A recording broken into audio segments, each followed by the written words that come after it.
Yeah, no, go ahead. I'm just making a video. Hello, everyone.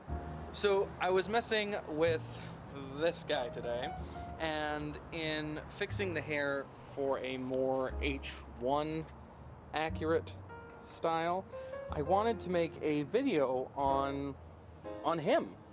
As the first time I did it, which was last year when I got the mask for my Myers costume, I was very scatterbrained and I just wasn't thinking straight. I was too excited as I had just pulled it out of the box that it got shipped in.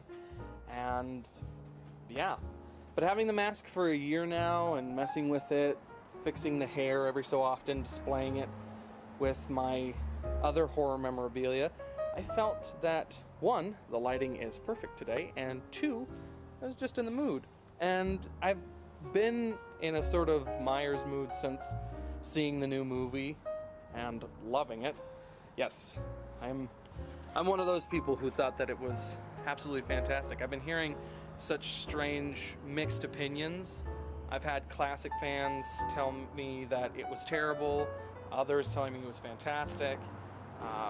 Personally, having grown up watching the DVDs of all 8 original films and then the Rob Zombie remakes, I felt that Halloween 2018 was honestly a far better sequel than anything past H2.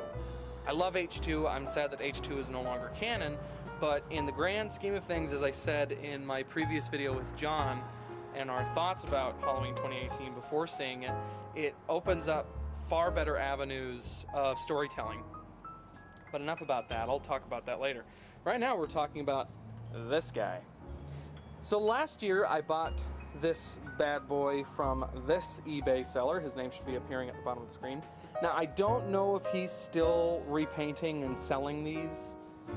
If so, honestly, at this point, having it for a year, I could not recommend this mask more. This mask is a wonderful economy budget mask if you're saving up for something like a Sinister Studios Hero or Obsession, also from Sinister Studios, or you're going with something a little bit more casual like a Trick or Treat Studios, or even saving up for something as holy grail like as a NAG 75 or a Night Owl or Creep.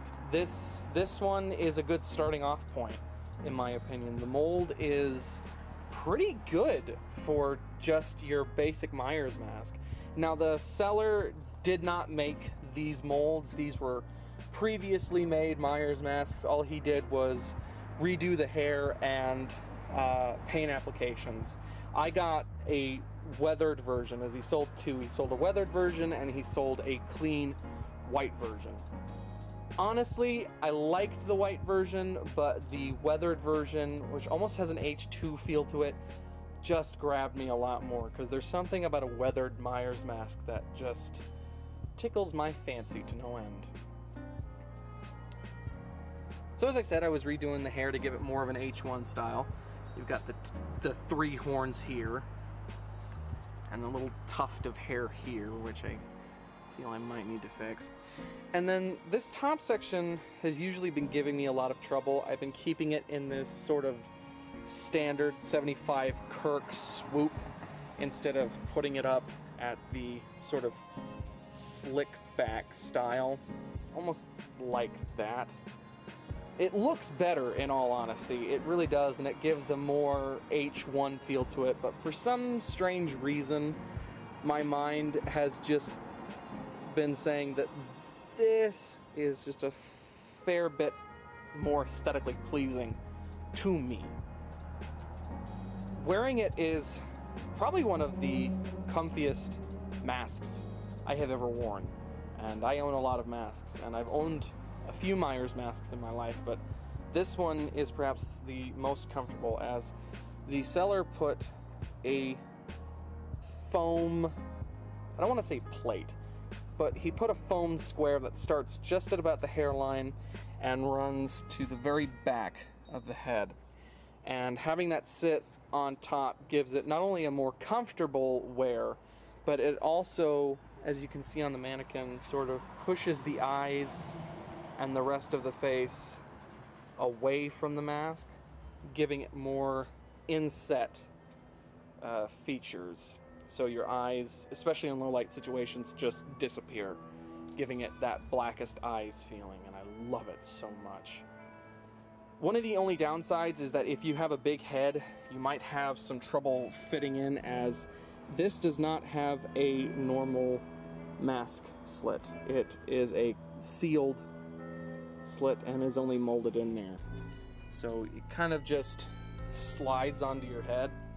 Personally, as I said in my original video, I prefer that better, as it gives it a cleaner look and a much more professional sort of wear, as in a lot of the masks post H2 had Velcro on the seam, and that's how they closed it up to give it a much tighter and cleaner look.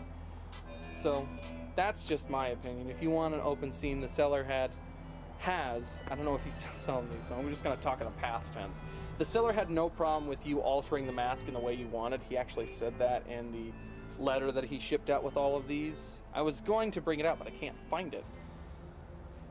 But yeah, he was talking about how if you wanted to alter the mask, he had no problem with that, just to be careful, and he recommended what kind of paints to use.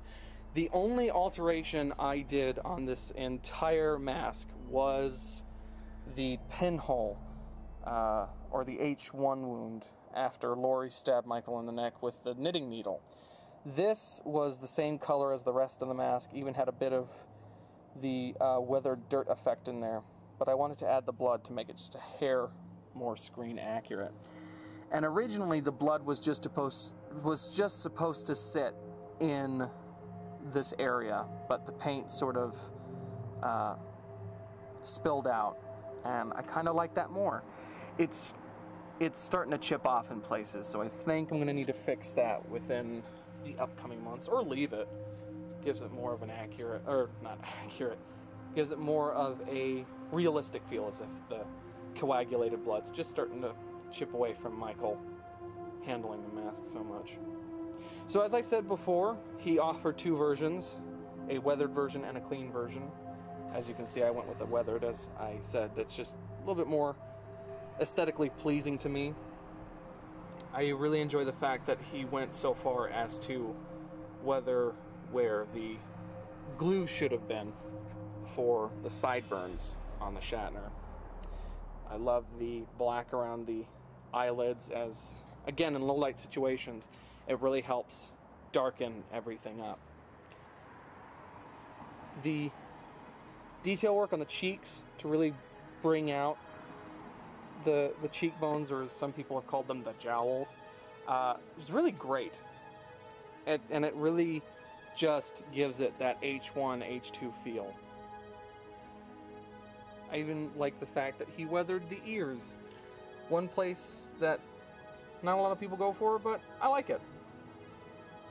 Just a weird thing. Did a bit of the bottom lip, more of the top lip was done. Of course, the dirtied up nose, which is very common with H1, H2 masks. Even did a bit of the chin. I think my only complaint is that the weathering does not go all the way around. If you get to the very back of the mask here, it's more sort of the standard color and is a bit cleaner. And there's just a, as you can see, there's a very definite stop as to where the weathering is. But I mean, you know, that's just me, and it's in a spot that most people aren't going to see, so it's not even a nitpick. Shouldn't really be a nitpick. It's just me splitting hairs. Speaking of hair, nice transition. The hair on this mask is probably some of the best I've ever seen on a home done Myers mask that isn't professional, like mohair or the other options that are out there. It's nice and soft, it's very pliable, so you can really put it into any style that you want. The only difficulty I have ever found with this hair is the H1 horns, as a lot of people on the Myers.net and the Myers fan community have called these little strands that stick out.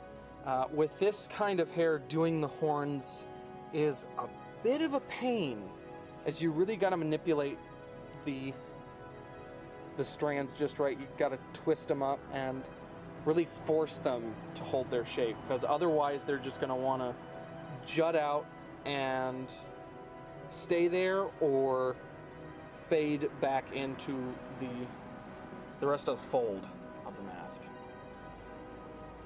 But I mean, other than that, this is probably some of the nicest hair I've seen on an economy mask. I love it a lot. And I just love this mask. Wearing it is comfortable. The amount of give that it has, even though it has a sealed neck, the amount of give it still has for you to really move around is stellar. And I have a slightly big head, so it's nice to have a mask that can be a perfect fit, but still a bit spacious and roomy at the same time, if that makes any sort of sense. Just sort of going off the cuff here. Yes, I do have it on a styrofoam head. I know that a lot of people in the mask community have a problem with latex masks on styrofoam heads. I've looked it up, and a majority of the time I've read that latex and styrofoam do not have any sort of bad reaction. It's mainly vinyl and styrofoam that have the bad reaction, that dry out the masks and just kill them dead. I am thinking about possibly stuffing the styrofoam head just to give it more of a full look, as the way it's sitting now is from me messing with it, because the neck unfortunately wants to fall in some very weird ways when you leave it to its own devices. The rest of the head sits just fine, but the neck is where I think the only real problem with this mask comes from. I think it's because there is so much give in the neck that sometimes wearing it and moving around can be a little detrimental to keeping a nice, clean line. But then there are other times where you can be wearing this mask and the lines fall perfectly. It all really depends on how you're just wearing the thing. The rubber, I should also state, this is a slightly thin mask. I know a lot of people in the Myers mask community love thick Myers masks. So, sorry to say, for those of you who love a thick Myers mask, this is slightly thin. It's not the thinnest Myers mask I've ever seen, but it's not a medium thick, but it's not a small thick. It's just sort of a strange in between. Not too thick, but not too thin. It's just right. So, yeah, again, apologies to anyone who is looking at this mask thinking, ooh, is that a thick mask? Is it thick? No, it's not thick. It's very thin. But do not mistake its thin nature as a sign of poor quality. This is one of the nicest, again, it's one of the nicest economy masks that I've come across. So, yeah. Let me know what you guys think of it in the comment section down below. I will leave a link to the eBay seller. If he's still selling these masks and you want to get your hands on one, I say go for it. I only paid 40 bucks for it, and it was a good investment in my opinion. And it looks great in videos, and it looked great on Halloween. So, yeah.